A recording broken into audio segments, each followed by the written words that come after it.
langkah awalnya itu aku harus gimana sih Coach Adit?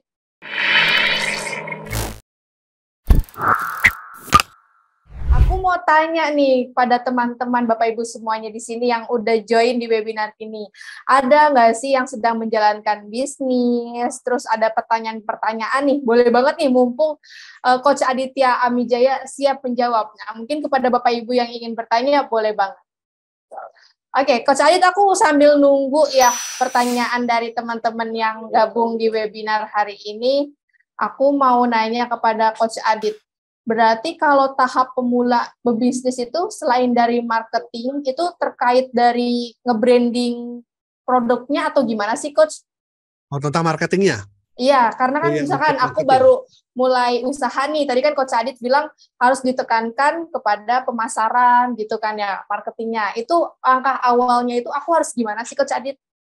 Ya, langkah awalnya adalah cari dulu, tentukan ceruk pasar yang mau Anda targetkan siapa, kemana. Gitu. Ya, branding apa segala macam itu akan mengikuti gitu ya. Yang penting kita dapat dulu ceruk pasar kita kemana. Anda produknya apa nih gitu ya. Mungkin di sini ada dua owner yang punya produk yang jenis produk yang sama, tapi mungkin ceruk pasarnya beda. Itu bisa terjadi loh gitu ya. Nah, saya misalnya, saya coach saya ini ceruk pasarnya kemana? Di sini juga mungkin ada yang coach, tapi ceruk pasarnya berbeda gitu ya.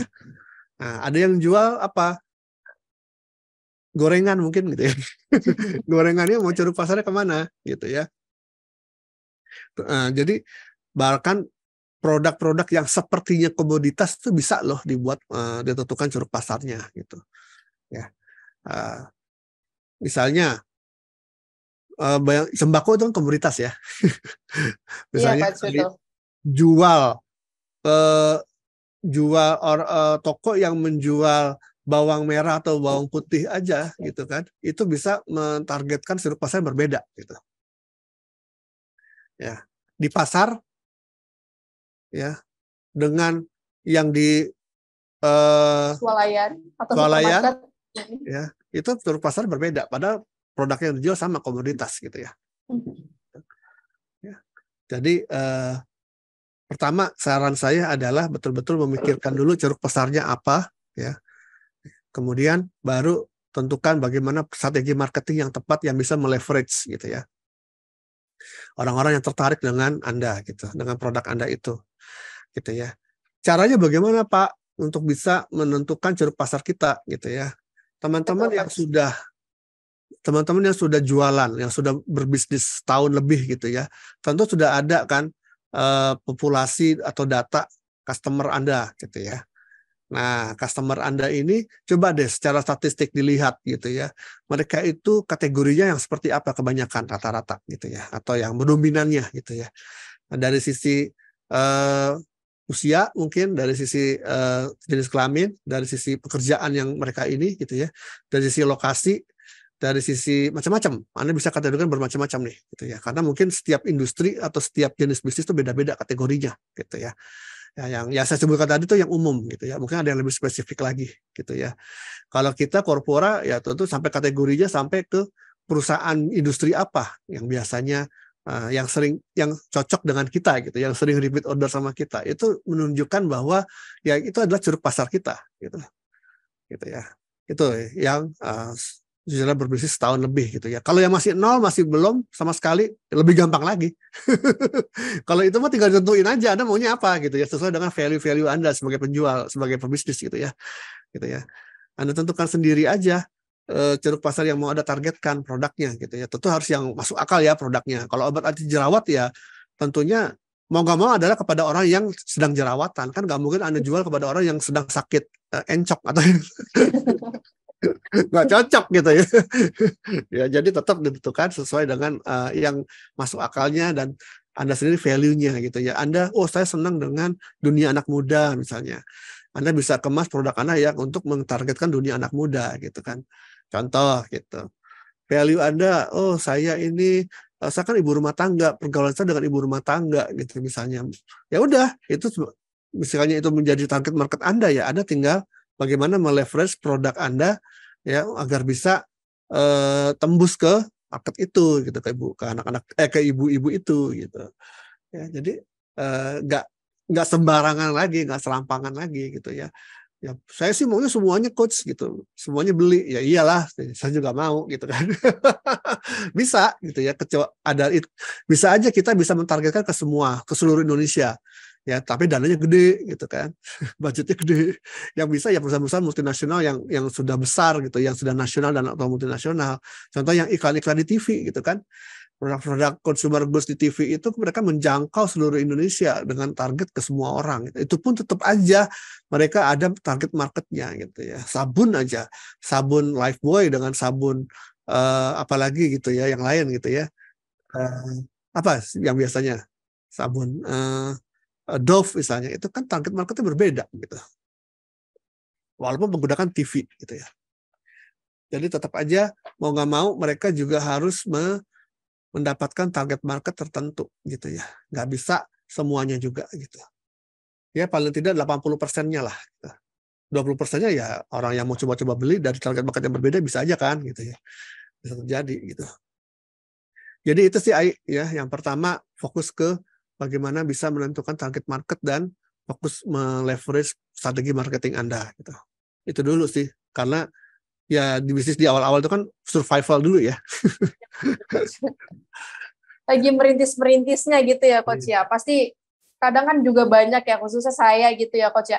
Pengen diriin bisnis tapi langsung instan. Tapi itu mustahil terjadi ya Coach ya. Kalau dalam dunia bisnis sendiri menurut Coach Adit. Bisa langsung instan nggak sih Coach? Kalau beli franchise pun perlu usaha nggak ya? Nggak bisa juga tinggal gitu aja udah beli ditinggal, enggak ya. Perlu ada usaha yang di awal gitu ya. Ya tetap ya berarti ya nggak bisa ya secara instan menurut saya ya. Dalam kadar tertentu ada effort yang harus kita lakukan dan ada naik turunnya, ada jatuh bangunnya dulu gitu.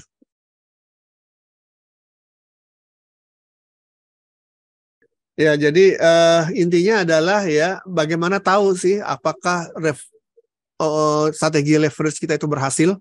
Tentukan dulu tujuannya apa. Ya. Tujuan yang mau dicapai dengan leverage ini apa?